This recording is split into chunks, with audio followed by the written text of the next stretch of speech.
And now, the Short Stories Wonderful People podcast, a production of adventuresinaudio.net.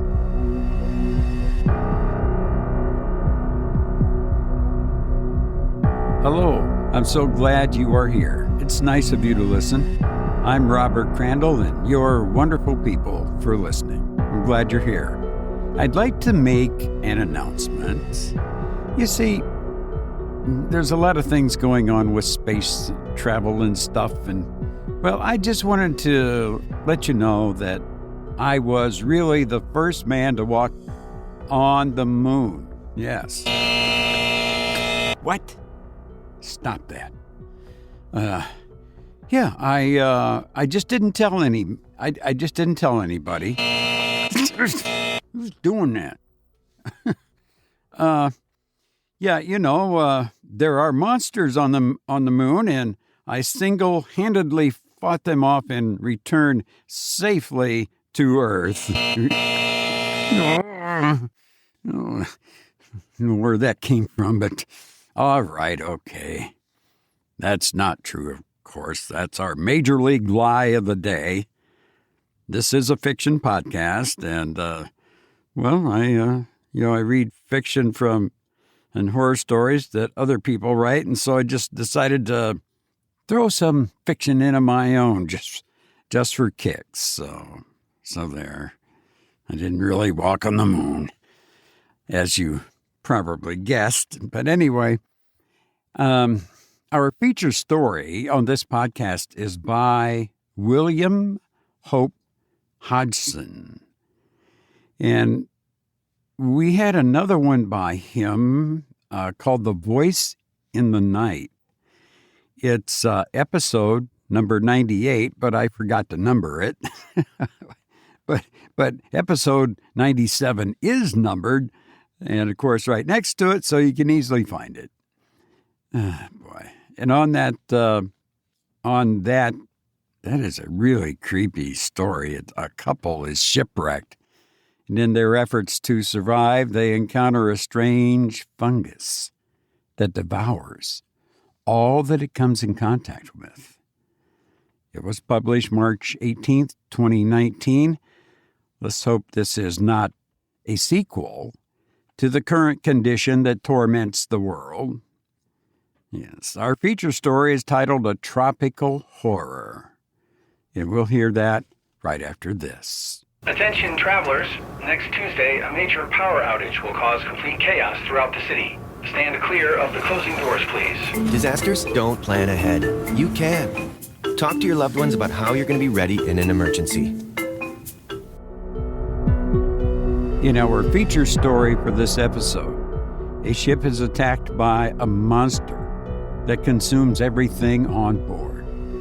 I hope you enjoy A Tropical Horror by William Hope Hodgson.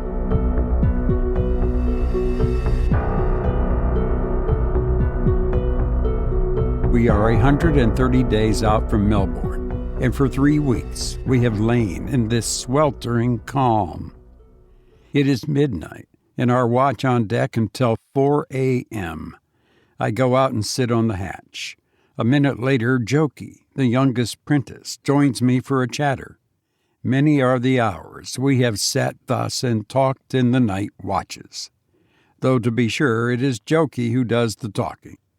I am content to smoke and listen, giving an occasional grunt at seasons to show that I am attentive. Jokey has been silent for some time, his head bent in meditation. Suddenly he looks up, evidently with the intention of making some remark. As he does so, I see his face stiffen with a nameless horror. He crouches back, his eyes staring past me at some unseen fear.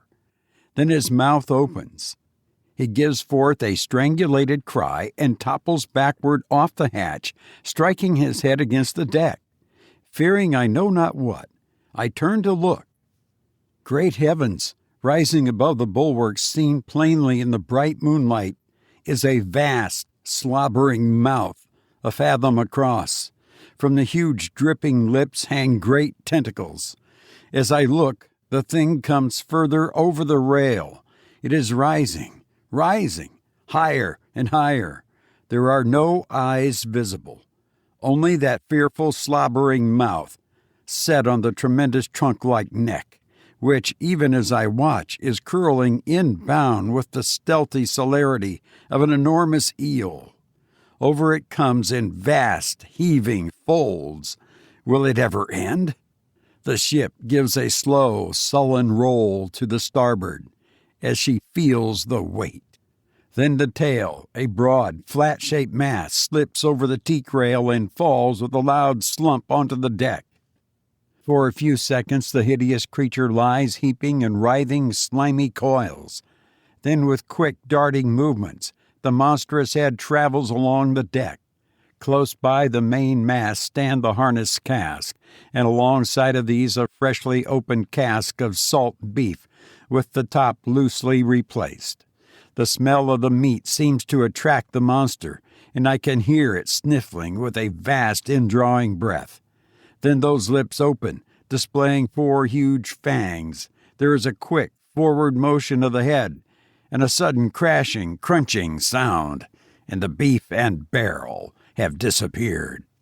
The noise brings one of the ordinary seamen out of the forecastle. Coming into the night, he can see nothing for a moment. Then, as he gets further aft, he sees, and with the horrified cries rushes forward. Too late. From the mouth of the thing, there flashes forth a long, broad blade of glistening white, set with fierce teeth.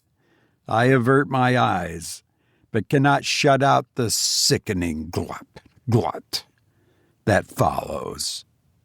The man on the lookout, attracted by the disturbance, has witnessed the tragedy and flies for refuge into the forecastle, flinging to the heavy iron door after him. The carpenter and sailmaker come running out from the half-deck in their drawers. Seeing the awful thing, they rush aft to the cabin with shouts of fear. The second mate, after one glance over the break of the poop, runs down the companionway with the helmsman after him. I can hear them barring the scuttle, and abruptly I realize that I am on the main deck alone. So far I have forgotten my own danger.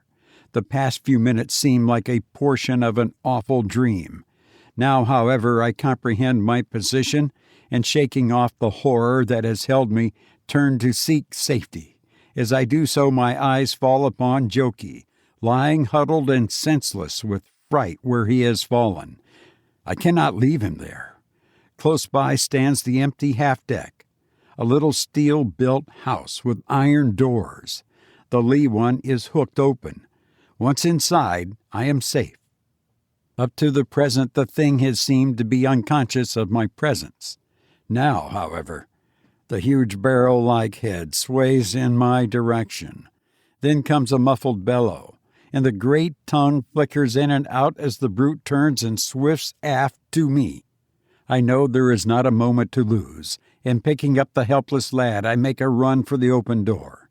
It is only distant a few yards, but that awful shape is coming down the deck to me in great wreathing coils. I reach the house and tumble in with my burden, then out on deck again to unlock and close the door. Even as I do so, something white curls around the end of the house. With a bound, I am inside, and the door is shut and bolted. Through the thick glass of the ports, I see the thing sweep around the house in a vain search for me. Jokey has not moved yet, so kneeling down, I loosen his shirt collar and sprinkle some water from the breaker over his face. While I'm doing this, I hear Morgan shouting something. Then comes a great shriek of terror, and again that sickening glut. Jokey stirs uneasily, rubs his eyes, and sits up suddenly. "Was that Morgan shouting?" He breaks off with a cry. "Where are we? I've had such awful dreams." At this instant, there is a sound of running footsteps on the deck, and I hear Morgan's voice at the door. "Tom, open!" He stops abruptly, gives an awful cry of despair. Then I hear him rush forward. Through the portal, I see him spring into the fore-rigging and scramble madly aloft. Something steals up after him. It shows white in the moonlight. It wraps itself around his right ankle. Morgan stops, dead, plugs out his sheath knife, and hacks fiercely at the fiendish thing. It lets go, and in a second he is over the top and running for dear life up the gallant rigging. A time of quietness follows, and presently I see that the day is breaking. Not a sound can be heard save the heavy gasping breathing of the thing. As the sun rises higher, the creature stretches itself out along the deck and seems to enjoy the warmth. Still no sound, either from the men forward or the officers aft. I can only suppose that they are afraid of attracting its attention. Yet a little later, I hear the report of a pistol away aft, and looking out, I see the serpent raise its huge head, as though listening. As it does so, I get a good view of the forepart, and in the daylight see what the night has hidden. There, right about the mouth, is a pair of little pig eyes that seem to twinkle with a diabolical intelligence. It is swaying its head slowly from side to side. Then, without warning, it turns quickly and looks right in through the port. I dodge out of sight, but not soon enough. It has seen me and brings its great mouth up against the glass. I hold my breath. My God, if it breaks the glass, I cower, horrified. From the direction of the port, there comes a loud, harsh, scraping sound. I shiver. Then I remember that there are little iron doors to shut over the ports in bad weather. Without a moment's waste of time, I raise to my feet, and I slam the door over the port. Then I go round to the others and do the same. We are now in darkness, and I tell Jokey in a whisper to light the lamp, which, after some fumbling, he does. About an hour before midnight, I fall asleep. I am awakened suddenly some hours later by a scream of agony and the rattle of a water dipper. There is a slight scuffling sound, and then that soul-revolting glot, glot. I guess what has happened. One of the men forward has slipped out of the forecastle to try to get a little water. Evidently he has trusted to the darkness to hide his movements. Poor beggar. He has paid for his attempt with his life. After this I cannot sleep, though the rest of the night passes quietly enough. Towards morning I doze a bit, but wake every few minutes with a start. Jokey is sleeping peacefully. Indeed, he seems worn out with the terrible strain of the past 24 hours. About 8 a.m. I call him and we make a light breakfast off the dry ship's biscuit and water. Of the latter, happily, we have a good supply. Jokey seems more himself and starts to talk a little, possibly somewhat louder than is safe. For as he chatters on, wondering how it will end, there comes a tremendous blow against the side of the house, making it ring again. After this, Jokey is very silent. As we sit there, I cannot but wonder what all the rest are doing, and how the poor beggars forward are faring, cooped up without water, as the tragedy of the night has proved. Towards noon, I hear a loud bang, followed by a terrific bellowing. Then comes a great smashing of woodwork and the cries of men in pain. Vainly I ask myself what has happened. I begin to reason. By the sound of the report, it was evidently something much heavier than a rifle or pistol, and judging by the mad roaring of the thing, the shot must have done some execution. On thinking it over further, I became convinced that by some means those aft have got hold of the small signal cannon we carry, and though I know that some have been hurt, perhaps killed, yet a feeling of exultation seizes me as I listen to the roars of the thing and realize that it is badly wounded, perhaps mortally. After a while, however, the bellowing dies away, and only an occasional roar denoting more of anger than anything else is heard. Presently I become aware, by the ship's canting over to starboard, that the creature has gone over to that side, and a great hope springs up within me that possibly it has had enough of us and is going over the rail into the sea. For a time all is silent and my hopes grow stronger. I lean across and nudge Jokey, who is sleeping with his head on the table. He starts up sharply with a loud cry. "Hush," I whisper hoarsely. "I'm not certain, but I do believe it's gone." Jokey's face brightens wonderfully, and he questions me eagerly. We wait another hour or so, with hope ever rising. Our confidence is returning fast. Not a sound can we hear, not even the breathing of the beast. I get out some biscuits, and Jokey, after rummaging in the locker, produces a small piece of pork and a bottle of ship's vinegar. We fall to with a relish. After long abstinence from food, the meal acts on us like wine, and what must Jokey do but insist on opening the door to make sure the thing has gone?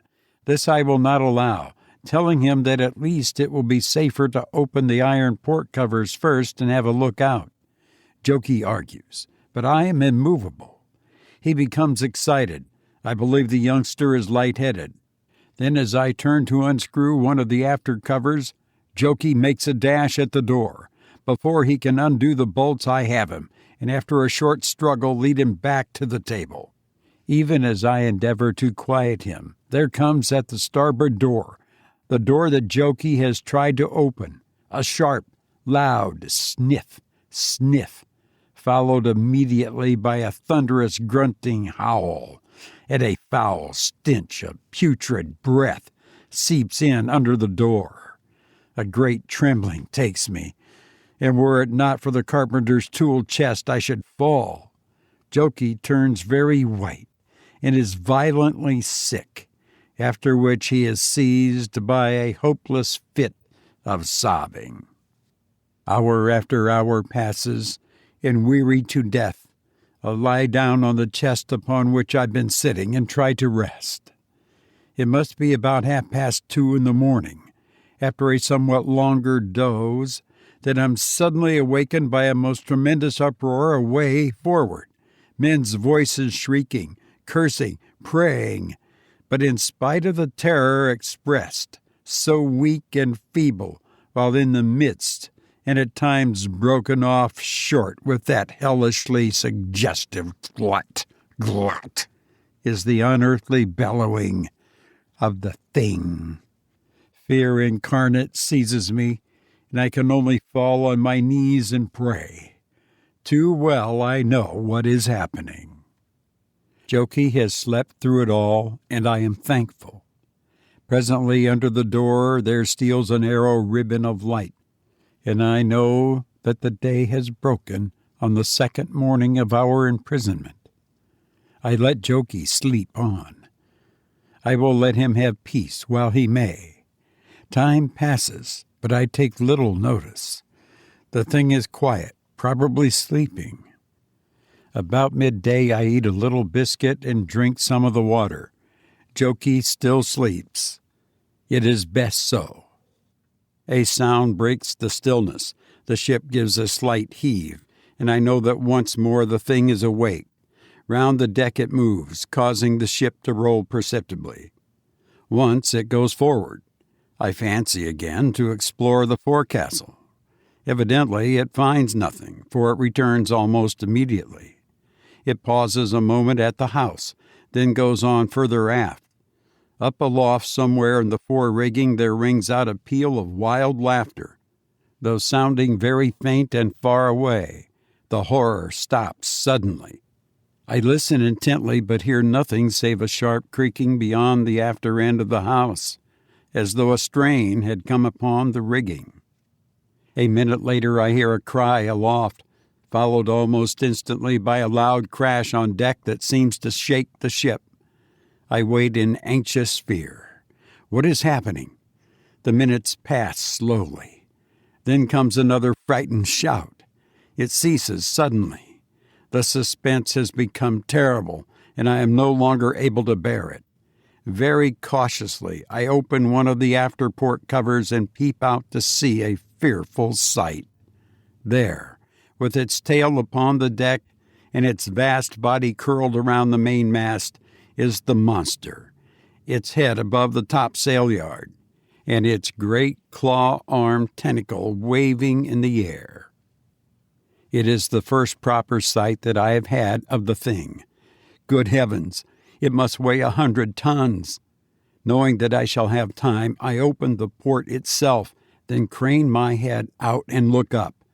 There, on the extreme end of the lower topsail yard, I see one of the able seamen. Even down here, I note the staring horror on his face.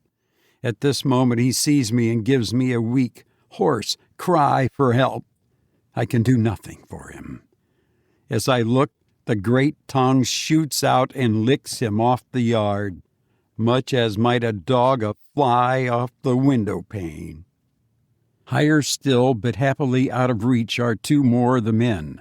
As far as I can judge, they are lashed to the mast above the royal yard.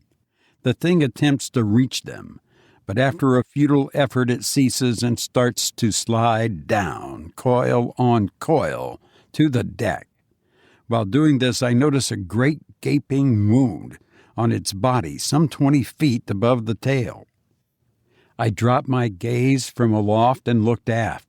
The cabin door is torn from its hinges, and the bulkhead, which, unlike the half-deck, is of teakwood, is partly broken down.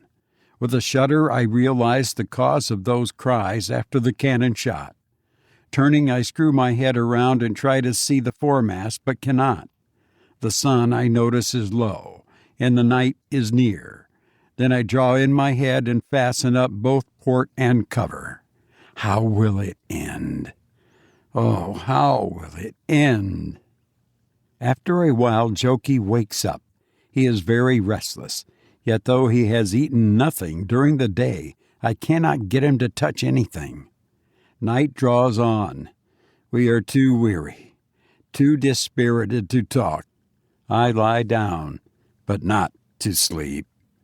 Time passes. A ventilator rattles violently somewhere on the main deck, and there sounds constantly slurring, gritty noise. Later I hear a cat's agonized howl, and then again all is quiet.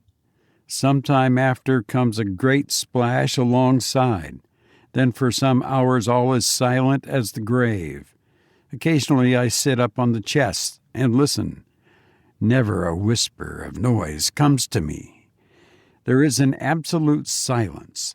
Even the monotonous creak of the gear has died away entirely, and at last a real hope is springing up within me. That splash, this silence. Surely I am justified in hoping. I do not wake Jokey this time. I will prove first for myself that all is safe.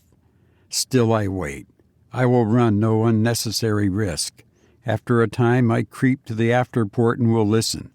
But there is no sound. I put my hand and feel at the screw, and then again I hesitate. Yet not for long. Noiselessly I begin to unscrew the fastening of the heavy shield. It swings loose on its hinge, and I pull it back and peer out. My heart is beating madly. Everything seems strangely dark outside. Perhaps the moon has gone behind a cloud. Suddenly a beam of moonlight enters through the port and goes as quickly. I stare out. Something moves. Again the light streams in, and now I seem to be looking into a great cavern, at the bottom of which quivers and curls something palely white. My heart seems to stand still. It's the horror. I start back and seize the iron port flap to slam it to. As I do so, something strikes the glass like a steam ram, shatters it to atoms, and flicks past me into the berth. I scream and spring away. The port is quite filled with it. The lamp shows it dimly. It is curling and twisting here and there. It is thick as a tree and covered with its smooth, slimy skin. At the end is a great claw, like a lobster's, only 1,000 times larger. I cower down into the farthest corner. It has broken the tool chest to pieces with one click of those frightful mandibles. Jokey has crawled under a bunk. The thing sweeps round in my direction. I feel a drop of sweat trickle down my face. It tastes salty.